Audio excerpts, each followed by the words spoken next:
Aujourd'hui, nous allons peut-être découvrir un petit peu plus en profondeur un humoriste que vous avez l'habitude d'entendre dans Bonjour Bruxelles. C'est Edgar Cosma qui m'a rejoint dans ce studio. Bonjour Edgar. Bonjour Charlotte. Comment ça va ce matin? Ah mais très bien, ça fait plaisir de ne pas devoir travailler. Bah oui, de ne pas devoir travailler effectivement, parce que pas de chronique à écrire pour aujourd'hui. Ah, je suis en congé là. Bah, par contre, des répétitions, non? Ah oui, juste après, ouais. Oui, bah juste après, parce qu'effectivement, vous serez en spectacle dans quelques jours, 26 et 27 janvier prochain. Ça sera à la Vénerie avec votre premier spectacle qui s'appelle Seul en scène, comme dans la vie. Un spectacle donc humoristique. On va évidemment parler de ce dont vous allez parler dans ce spectacle, mais on va aussi revenir sur votre parcours, parce que avant l'humour, il y avait l'écriture, il y avait la littérature, et puis il y a eu la BD aussi, il y a eu la presse écrite aussi, enfin il y a eu beaucoup d'étapes. Beaucoup de choses, oui. Beaucoup de choses. On va revenir là-dessus, mais d'abord peut-être un petit extrait de ce que ça donne sur scène. Alors c'était dans le cadre du BX1 Comedy Club, qui a été présenté donc au mois de décembre, que vous pouvez d'ailleurs retrouver sur notre site Par BX1. de bons présentateurs d'ailleurs. Ah bah oui, bah notamment moi et Fabrice Grosfilet. Alors on va se refaire un petit extrait de votre sketch.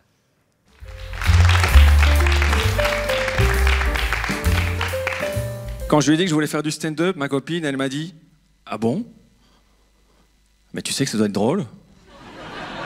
Puis pour se faire pardonner d'avoir sali mon amour-propre, elle m'a offert ce livre, Le stand-up pour les nuls, qui n'ont aucun humour, qui sont terrorisés à l'idée de parler en public, mais qui sont quand même suffisamment narcissiques pour monter sur scène. Si les manchots, je parle pas des pingouins, je parle bien des gens qui n'ont pas de bras, donc, avaient leur propre réseau social, est-ce qu'ils mettraient des petits orteils levés? Note pour plus tard, le public aime l'humour de merde.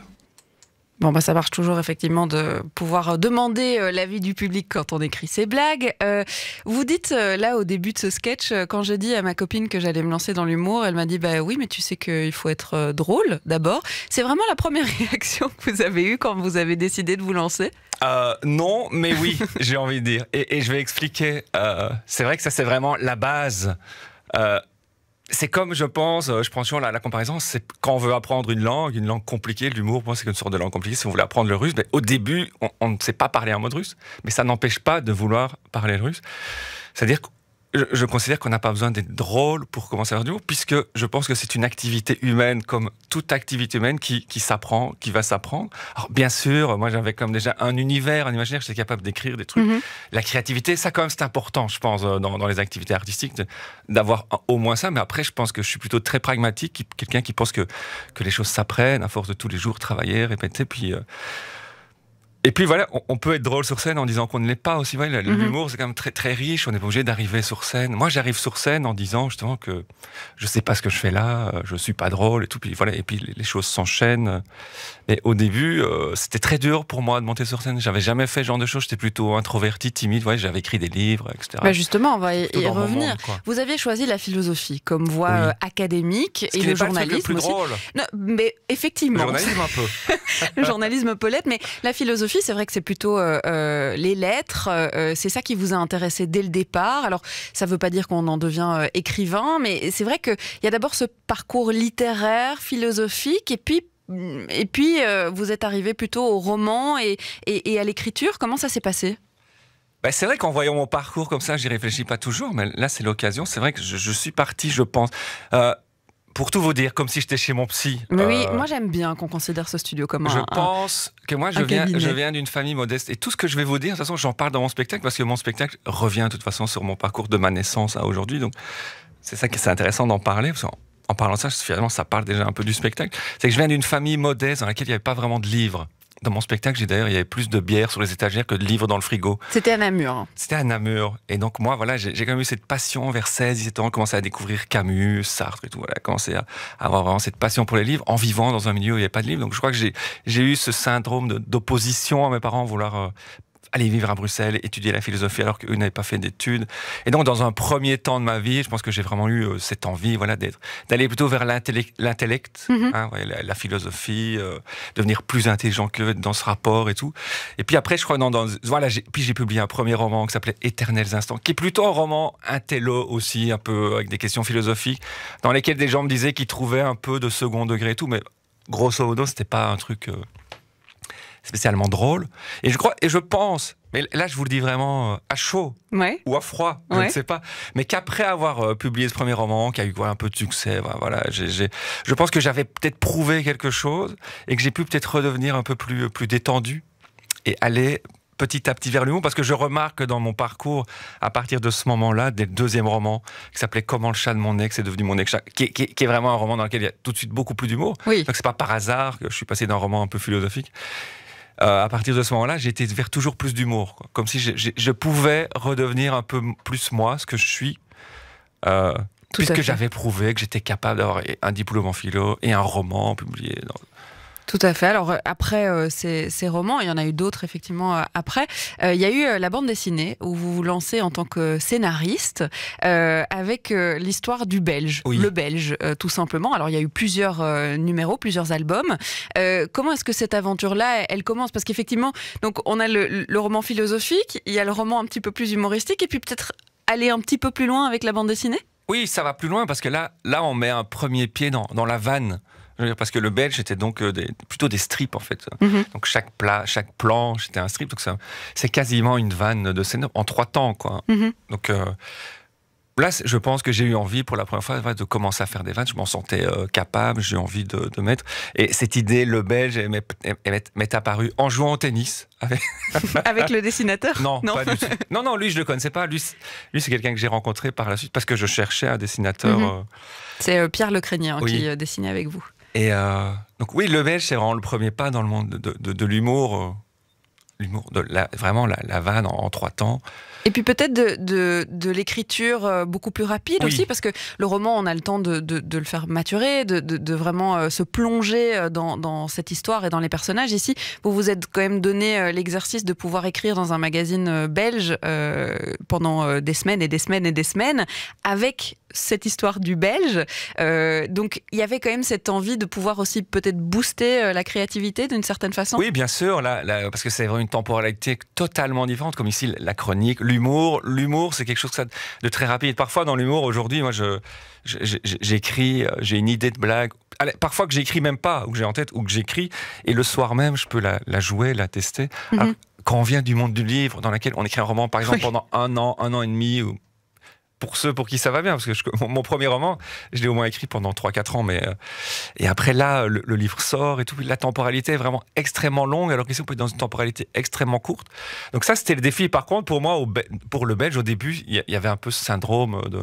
Je vais pas dire d'imposteur, parce que je trouve que c'est un truc qu'on entend un peu souvent à toutes les sauces, mais voilà, de te voir chaque semaine, alors que je découvrais l'humour, mais tout de suite être publié dans le vif et tout, c'est pas comme de faire une petite scène dans un café devant 20 personnes. Il y avait un côté il faut être drôle assez rapidement en fait. Ouais, et chaque semaine, trouver le truc, ouais.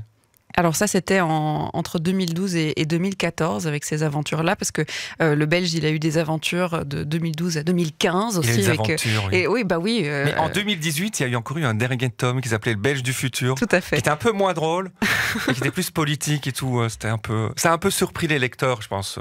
Et puis, il y a eu l'humour, Edgar Cosma. Alors, on y arrive effectivement à ce changement drastique de carrière, ou en tout cas l'idée et l'envie de pouvoir monter sur scène et de ne plus se cacher derrière les pages d'un livre ou d'un journal ou d'une BD. On va y revenir avec ce Seul en scène comme dans la vie. On va y revenir dans quelques instants, parce qu'on va d'abord écouter un morceau de musique signé Berthier avec le titre Demande à John. Ne bougez pas, on revient juste après ça. Le brunch sur BX1, en radio, télé et sur le web. On continue la découverte de notre artiste qui est toujours avec moi dans ce studio. Il s'appelle Edgar Cosma. On a parlé des débuts, de la philosophie, de la littérature, ensuite, et puis de la BD. Alors, il y a quand même bien un jour où vous vous levez, Edgar Cosma, en vous disant « Tiens, mais pourquoi est-ce que j'irai pas encore plus loin ?» avec l'envie de pouvoir monter sur scène. Vous vous êtes décrit pourtant en début d'interview comme quelqu'un de plutôt réservé, quelqu'un de plutôt timide, qui s'est peut-être un peu caché derrière les livres aussi, d'une certaine manière. C'est quand même un grand pas que de pouvoir monter sur scène. C'est un grand pas, surtout si la scène est haute. Mais je me suis pas réveillé un matin en me disant ça. Je pense que j'ai eu envie de faire ça depuis très longtemps, mais juste que je n'osais absolument pas le faire. Oui, une autre manière. Je pense que quand je regardais la série Seinfeld, on voyait toujours au début de Jerry Seinfeld qui faisait un petit truc de stand-up, déjà dans les années 90, donc quand j'étais jeune, je voyais ça depuis très longtemps. C'est sûr que ça me donnait super envie de faire ça, mais comme la plupart des gens aujourd'hui qui viennent me voir après scène, qui disent « Ah, vous faites ça, moi je n'oserais jamais faire ça », mais je faisais partie des gens qui n'auraient jamais osé. Et un jour, je ne sais pas quel a été le déclic, peut-être un peu approché la quarantaine, ouais, j'ai eu des périodes de vie comme ça, un peu où on est en plein de changements, j'ai un peu arrêté de boire de l'alcool, j'ai un peu tous des changements... Et j'étais en résidence d'écriture à Montréal où j'ai passé une soirée avec Bruno Coppens, donc on a parlé de ça, il m'a dit t'as qu'à m'envoyer des textes, donc je l'ai fait. Là je savais qu'en lui envoyant le texte, je mettais un peu le pied dans un truc, un peu les choses, ouais. Ça ouvrait une sorte de boîte de Pandore, ça ouvrait un truc, donc je lui ai envoyé des textes, il m'a renvoyé des textes, on s'est vu après en Belgique quelques fois. Mais vous étiez en résidence d'écriture, non pas pour un spectacle, c'était pas du tout le but. Non, c'était pas pour un roman. D'ailleurs pour un roman qui n'a pas été publié par la suite, donc il y a quand même un peu un sens à tout ça. Et j'étais déjà en train d'être dans autre chose dans ma tête. Et puis Bruno Coppens, il m'a fait monter sur scène au track à Odergame, il m'a un peu réservé. J'ai fait une première partie d'un spectacle que lui a appelé, il m'a vraiment poussé, quand il m'a vraiment mis le pied à l'étrier. Mais alors qu'est-ce qu'on raconte quand on monte sur scène pour la première fois, qu'on vient des romans, qu'on a eu l'habitude d'inventer des histoires complètement fictives? Là, en tant qu'humoriste, on a un peu l'obligation, enfin pas l'obligation, mais c'est de tradition quand même de se révéler un petit peu sur scène. Donc c'est votre histoire que vous racontez. Bien sûr, mais tout ça prend du temps. Vous voyez, en fait, c'est la première fois. Il faut imaginer ça sur un processus qui dure plusieurs années. D'ailleurs, c'est un peu le même temps que d'écrire un roman quand ça prend du temps, ou d'apprendre une langue. En fait, tous les processus sont souvent assez lents, et c'est bien que ce soit comme ça. Et c'est-à-dire que quand on essaye d'en parler, on essaye toujours de savoir est-ce qu'on est drôle la première fois et tout, mais en fait, le réel ne se passe pas comme ça. La première fois, c'était très dur. Je pense que les gens n'ont pas beaucoup ri. Puis la deuxième fois, la troisième fois, quatrième fois, à un moment, la cinquième fois, les gens rient. Puis après 10 fois, ça se passe un peu mieux. Puis parfois, on recule, vous voyez, on progresse, on descend. Il y a des scènes, des fois où ça se passe pas bien. Mais tout ça se fait que moi, j'avais un objectif à long terme qui était d'écrire un spectacle. Parce que c'est ça que je voulais depuis le début. Mon but n'était pas de faire de la scène. Mon but était j'avais envie de faire un spectacle, d'avoir un seul en scène où j'allais raconter plus. Mais il m'a fallu longtemps déjà pour commencer à parler plus de moi. Vous voyez, au début, les premières scènes, on les utilise, plus on parle de choses un peu extérieures. Et vous aviez quoi comme sentiment en sortant de cette première scène? Est-ce que justement c'était un peu la révélation de vous dire effectivement je choisis la bonne voie, c'est vers ça que je veux me tourner? Non, pas si vite, je pense. Pourquoi? La première s'est pas bien passée? C'était pas dingue, non. J'étais vachement stressé. Il n'y avait pas spécialement beaucoup de gens. Ça s'appelait le track en même temps. Ça s'appelait le track, c'était un bon nom, tout à fait. Mais comme je viens de vous dire, je suis un pragmatique qui voit les choses comme ça sur un long terme, donc je fixe un objectif, je sais que ça va pas être facile, donc je ne me démonte pas si facilement. Mais si on voulait s'arrêter, reprenons toujours cette métaphore d'apprendre le russe. Si à la fin du premier cours de russe, on trouve qu'on parle pas bien russe et qu'on dit qu'alors on arrête, ça n'a pas de sens. Donc, moi, je pense comme ça, mais ça prend... Disons qu'il m'a fallu peut-être plusieurs mois, si pas même 1 ou 2 ans avant de commencer à avoir parfois des scènes qui se passent vraiment bien. Ouais. Et puis vous y arrivez donc à écrire ce spectacle. Alors ça commence d'abord par un 10 minutes, 15 minutes, 30 minutes. En fait ça augmente au fur et à mesure. Là vous serez donc sur la scène de la Vénerie le 26 et 27 janvier prochain avec ce seul en scène comme dans la vie d'ailleurs. Vous trouvez ça triste ou pas comme titre? Non, parce que vous avez parlé de votre copine, donc c'est pas tout à fait vrai. Oui, c'est plus un rapport à l'existence. Tout à fait. Donc il y a un petit peu de philo aussi là-dedans. Bien sûr. Ça, c'est quand même votre passion. Il y a toujours un peu de la première. philo dans toutes les choses humoristiques que je fais. Et à l'inverse. Et à l'inverse. Alors, une fois que ce premier objectif ou ce grand objectif est atteint, donc vous avez écrit ce premier spectacle, vous l'avez notamment présenté à Avignon aussi, lors du festival l'été dernier. Qu'est-ce que vous avez envie d'en faire, ce spectacle? Est-ce que l'idée est de le jouer encore et encore et encore pour le rôder toujours plus? Est-ce qu'il y a déjà une envie, un autre objectif qui s'est développé au fur et à mesure? D'abord, l'idée, c'est de continuer encore à le jouer un peu. Moi, dans ma tête, là, c'est vraiment tout au début, quoi. J'ai joué la première fois à Los Amoil en avril dernier, puis il y a eu Avignon. Maintenant, cette année-ci, il y a pas mal de dates. Je vais jouer à Moucron en mai, je vais jouer à Liège, à Lille. Je retourne à Avignon dans un plus chouette théâtre avec un peu plus de place, un peu plus connu en juillet. Donc, pour moi, tant que ça progresse, j'ai envie de continuer. Après, si ça commence à stagner et tout... Mais vous savez, il paraît que la vie d'un spectacle dure au moins 2-3 ans. C'est ça qui est assez chouette. Un peu comme l'amour, il paraît. Tout à fait. Tout à fait. Et malheureusement, pour revenir dans le monde du livre, que je connais bien, il y a la grosse frustration dans le monde du livre, c'est qu'on sort un livre, on est excité. Parfois, ça dure en 3 et 6 mois, la vie d'un livre. Alors qu'ici, un spectacle, on peut le faire vivre. Vous savez, il y a même un Belge qui s'appelle Michael Dufour, qui joue depuis 27 ans, je pense, son spectacle à Avignon. Toujours le même. Mais bon, voilà, il le fait découvrir à des gens chaque été. Ça marche bien pour lui. Donc moi, j'ai envie quand même de faire un peu vivre ce spectacle. Mais ce spectacle qui a été mis en scène par Mohamed Wachen, qui est quand même un très chouette metteur en scène, qui vient plus du monde du théâtre. Avec lui, on a déjà l'idée on travaille un peu sur un prochain spectacle, quoi. Mais donc dans ce premier spectacle, vous racontez effectivement vos débuts dans l'humour. Tiens, qu'est-ce que je vais écrire? Il y a cette blague, je vais la tester. Donc tout ça, ça se passe sur scène, évidemment, avec le public en collaboration. Dans le prochain, il faudra aller creuser ailleurs que dans les débuts de l'humour. C'est prévu. Et alors, on va creuser où? Et je pense que tout ça n'était pas spécialement réfléchi, mais les choses se sont bien mises parce que ce premier spectacle répond plus à la question qui es-tu? C'est-à-dire que je me présente parce que je pense aujourd'hui que c'est un bon choix parce que c'est très important pour un premier spectacle. Je pense que le public, voilà, en fait, c'est con, mais premier spectacle, je crois que si on arrive sans que les gens ne sachent, ça ne veut pas dire qu'ils connaissent mon nom, qu'ils sachent un peu qui on est, quel type de personne, nos valeurs et tout. Si tout de suite on commence à travailler un spectacle sur un sujet thématique, sociétal, je crois que les gens, ils ont besoin de savoir mais qui est cette personne qui nous parle de ce sujet. Donc le premier spectacle, il se présente, il parle de son enfance. Moi, je parle de ma mère, de mon père, mon enfance à Namur, le fait que j'ai fait des études, que j'étais auteur, tout ça. Je crois que c'est bien, ça marche. Je crois que c'est une bonne chose qu'un premier spectacle se présente. Et le suivant, bien sûr, ce serait un truc plus thématique. Ce serait un spectacle sur la blanchité ou la blanchitude, le fait que je me présenterais en tant qu'homme blanc, dominant, privilégié, et que tout partirait de ça, ces questions-là. Donc c'est déjà en plus construction. Engagé, beaucoup plus sociétal. Bon, disons que j'ai déjà un petit peu écrit certaines choses, quoi. Et puisque, vous l'avez dit, l'idée c'était d'abord d'écrire un spectacle et donc pas spécialement de monter sur scène. Vous n'avez jamais pensé à écrire pour les autres? Parce que vous avez écrit dans la BD, dans le roman, mais pas dans le théâtre, ou pour vous en tout cas. Mais est-ce qu'il y avait une envie de pouvoir écrire pour les autres aussi? Je crois que quand on débute, personne n'aurait eu envie que j'écrive pour lui ou elle, étant donné que moi j'allais apprendre ce processus pour moi. Donc j'étais un peu mon propre Kobe. Vous voyez, peut-être qu'un jour ça arrivera maintenant, en étant un peu plus reconnu, mais au début je pense pas que ça aurait intéressé quelqu'un. Et en plus, je pense que quand on raconte, quand on débute et qu'on commence justement, comme on vient de le dire, de parler surtout de soi, de son enfance et tout, c'est des textes qui ne peuvent être vraiment dits que par soi. Et il vaut mieux qu'ils soient dits sur scène par quelqu'un qui n'est pas un super comédien, plutôt que par un comédien où on sentira que c'est pas vraiment lui. Vous voyez, c'est super important je pense que ce soit... Non, il existe bien sûr des gens dans le stand-up qui coécrivent ou même qui... Mais la plupart du temps, le stand-up, il y a quand même un truc très sincère, très autobiographique, qui fait que l'auteur doit quand même être interprète.